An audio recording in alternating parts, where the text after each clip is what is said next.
Құрметті оқушылар мен ұстаздар, бүгін мектебімізде цифрлы әлемге кемел біліммен атты миф апталығы өз жұмысын бастайды. Бұл апта математика, информатика және физика пәндерінің өмірмен тығыз байланысын, ғылым мен технологияның болашақтағы маңызын көрсететін ерекше кезең. Коллеги, 30 января приглашаю вас в кабинет 304 на открытый урок на тему тригонометрические тождества в 9 В классе.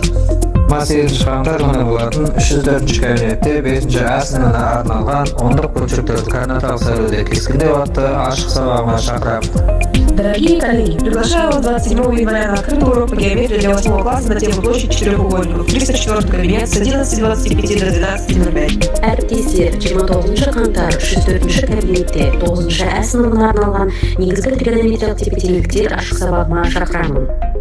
Әріптестер, 28 қаңтар 304 кабинетте 8 А сыныбына арналған квадраттық функция және олардың қасиеттері атты ашық сабағыма шақырамын. Әріптестер, 28 қаңтар күні 304 кабинетте 7 А сыныбында қысқаша көбейту формуласы тақырыбындағы ашық сабағына шақырамын. Әріптестер, 29 қаңтар күні 220 кабинетте 6 А сыныбына арналған денелер көмегімен мәтін есептерді шығару тақырыбындағы ашық сабағыма шақырамын. Коллеги, 30 января в кабинете 217 приглашаю вас на открытый урок для 10 класса на тему форматирования текста.